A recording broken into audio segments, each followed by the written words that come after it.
More schedule breakdown on a Friday, some easy portions, some difficult parts, and a positional situation for the opponents that's going to help the Lions. It's all on a Friday.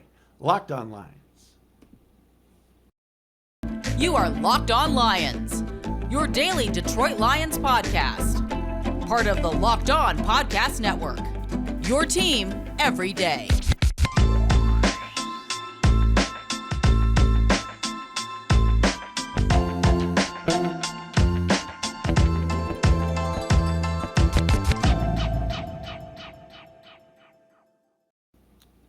And what's good, everybody? Matt Dery with you on a Friday edition of Locked On Lions right here on the Locked On Podcast Network, your team every day on a Friday, May 12th into the weekend, Saturday, May 13th. Thanks for checking us out, making us your first listen each and every day right here on Locked On Lions and finding us wherever you get your podcasts. And most importantly, those of you watching on the Locked On Lions YouTube channel where you can watch and subscribe for free each and every day.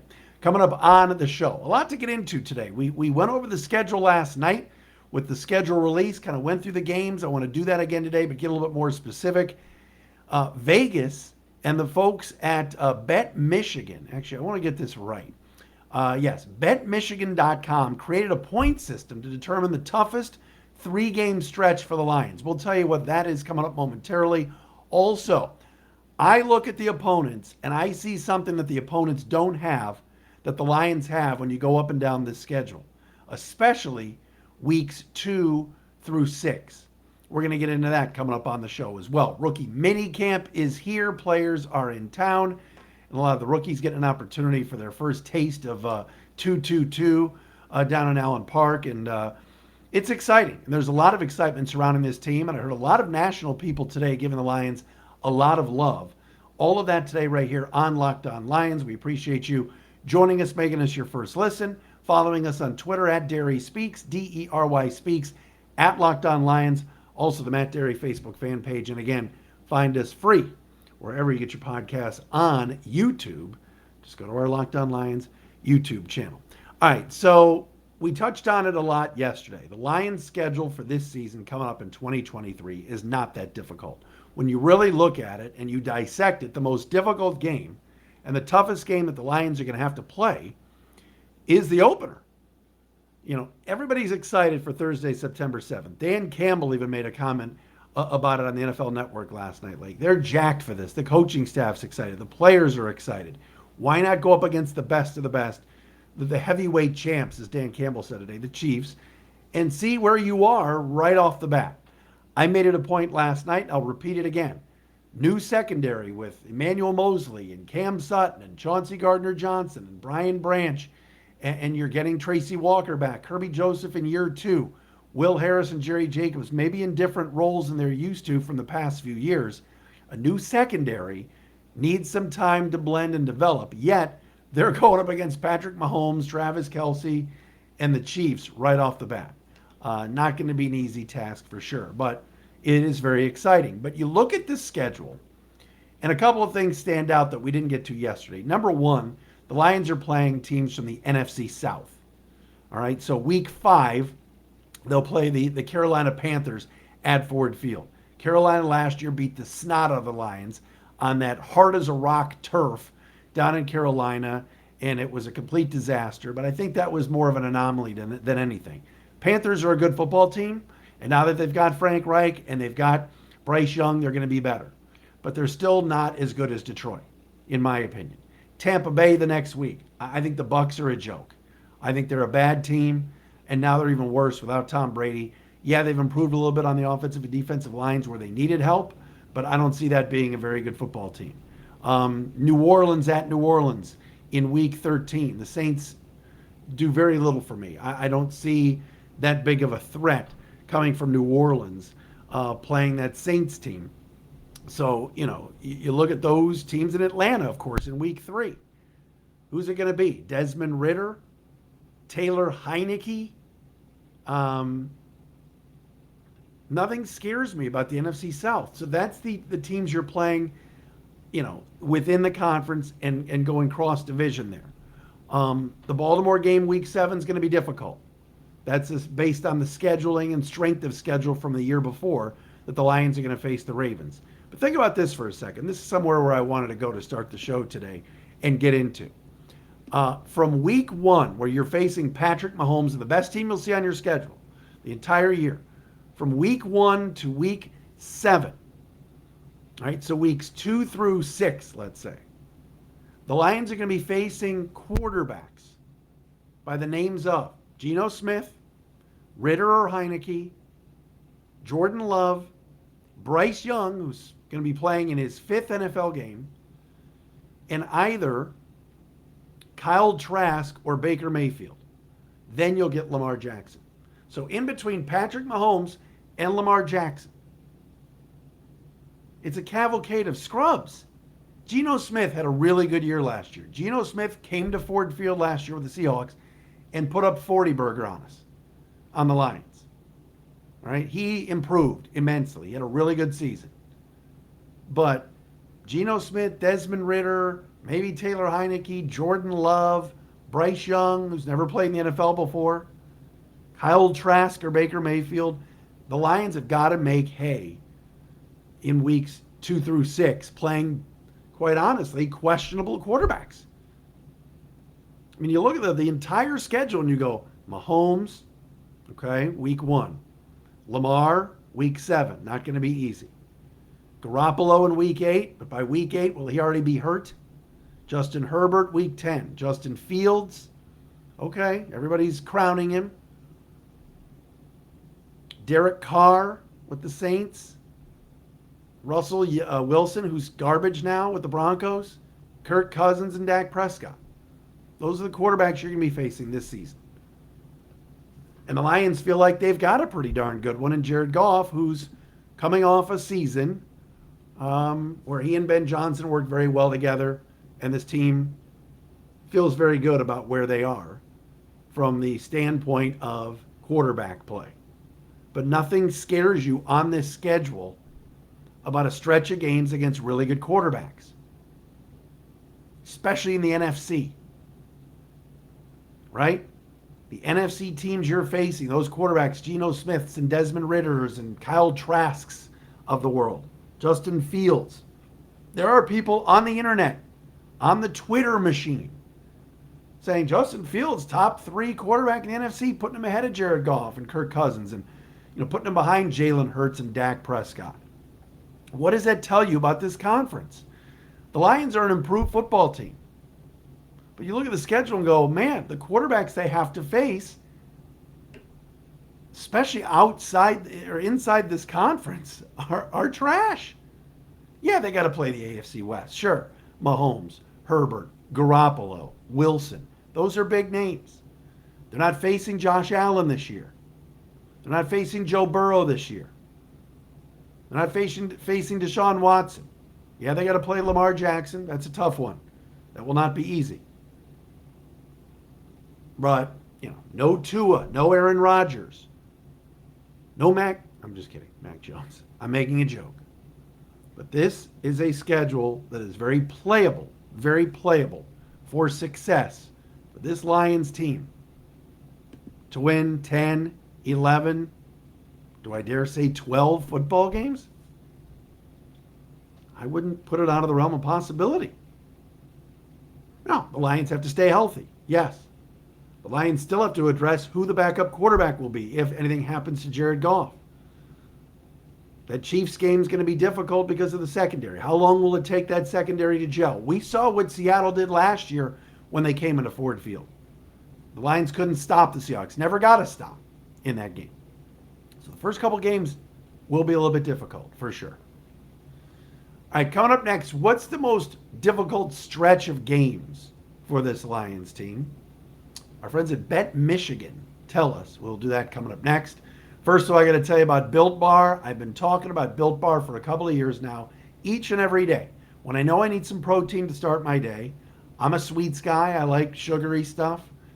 Built Bars are the best. They are the best tasting protein bar on the market. They're better than anything I've had, and I've tried them all. They taste good, and they're good for you. Only 130 calories, 17 grams of protein, and only 4 grams of sugar. Love the cookies and cream bar. Love the churro bar. The new peanut butter puff Executive producer Nathan Litke got it the other day, told me about it. Those puffs are tremendous. You like a little marshmallow treat, only about 150, 160 calories, go to built.com right now and check it out. Put in the promo code LOCK15, you'll get 15% off your first order. We love Built Bars. They're the best. And now, if you're a Walmart shopper or even Sam's Club, you can get boxes at those locations as well. So check it out. Go to built.com. Again, put in the promo code LOCK15 to get 15% off your order at built.com. Thanks to our everydayers who check out the show every single day right here on Locked On Lions. We appreciate you making us your first listen every day and checking us out. My guy Angry Johnny on Twitter, I know he's out there. All the fine folks, everybody that listens and everybody that has been so supportive of Locked On Lions. We've built a pretty good show here, especially on YouTube. We've got over 5,000 subscribers now. I think we're getting close to 6,000. So we appreciate you checking out the show each and every day right here on Locked On Lions. Brian Fanish, what's up, Brian? Maddie Style, all the folks watching the show or listening to the show each and every day here on Locked On Lions. It's a Friday edition. Schedule's out. We are so excited about it. Home opener, again, for those of you that are looking to get tickets, and I guess tickets are going like crazy at Ford Field.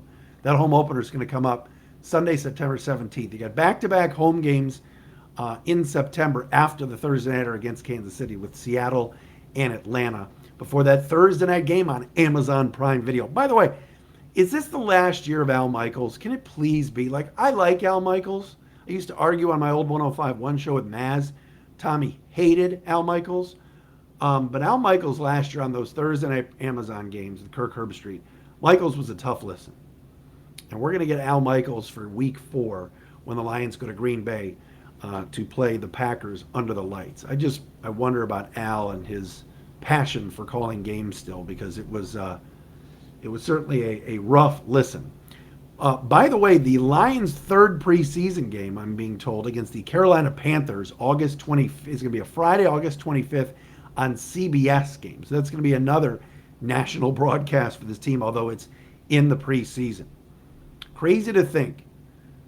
3 Thursday games, a Saturday night game, and a Monday night game. First Monday night game at Ford Field since 2018 for the Lions when they play the Las Vegas Raiders at Ford Field. I said this last night.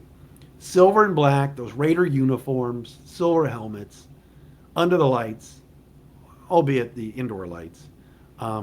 Just awesome. Night before Halloween. It's going to be sweet. I'm so excited about it, and I can't wait for the season. I know many of you can't wait either.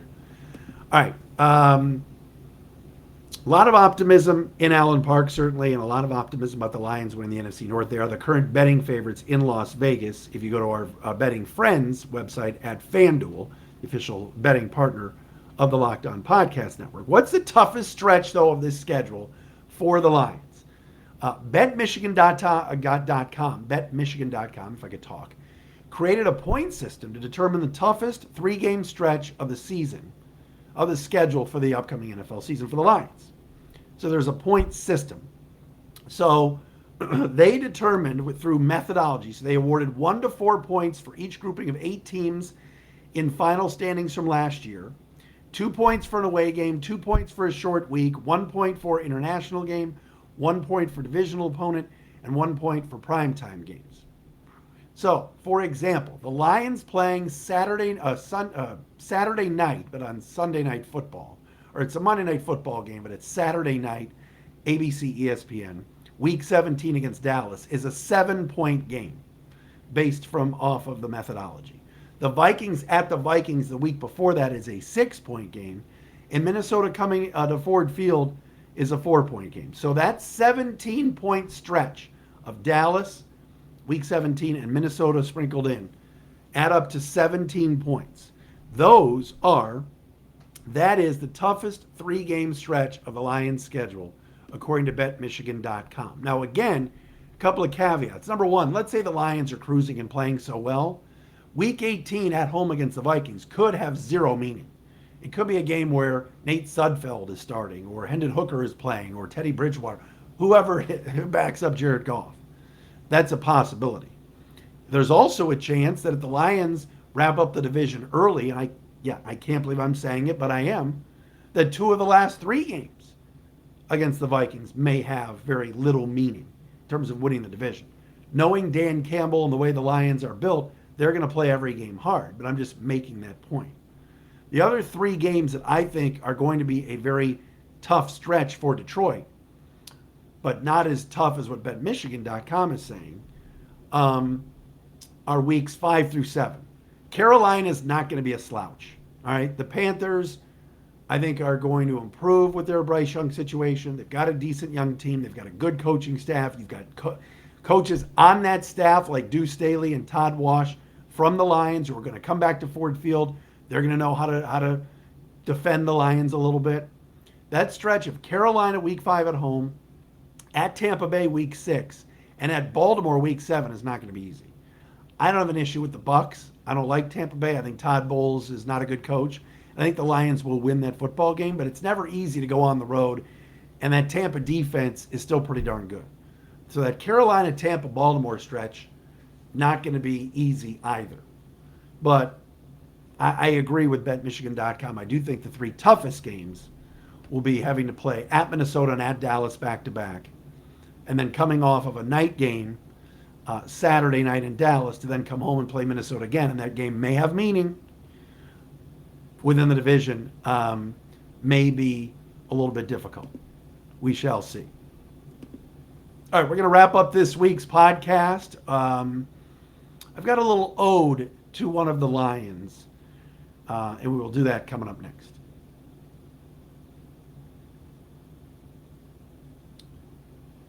All right, final thing on this week's wrap-up show here on a Friday on Locked On Lions right here on the Locked On Podcast Network.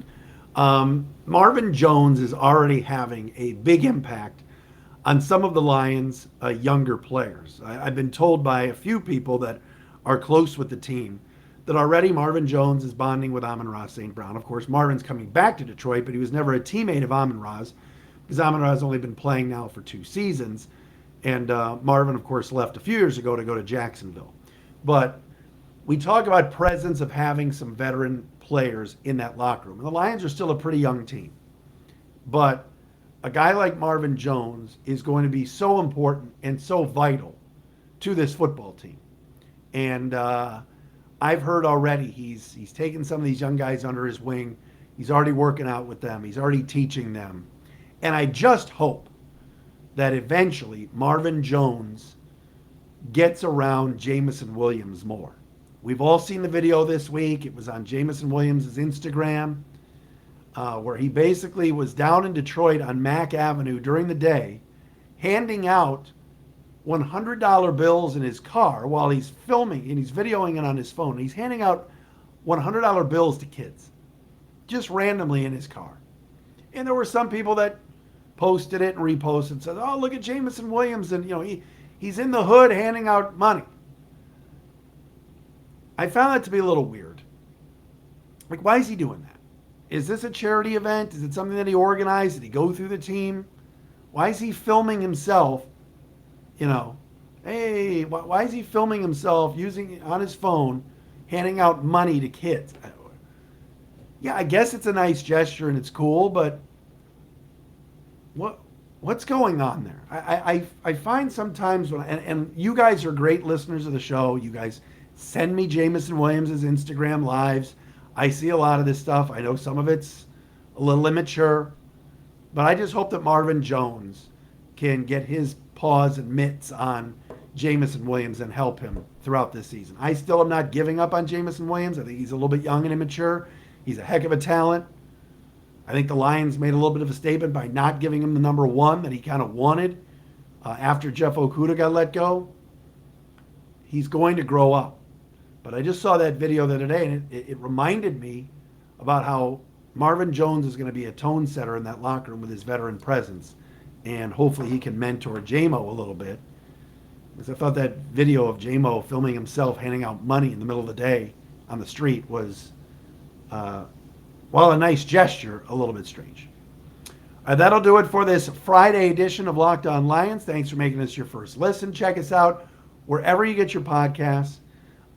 We got to shout out our friends at SiriusXM, new partnership with them that we're excited about right here on Locked On Lions. We are back again Monday with a brand new episode and edition of Locked on Lions.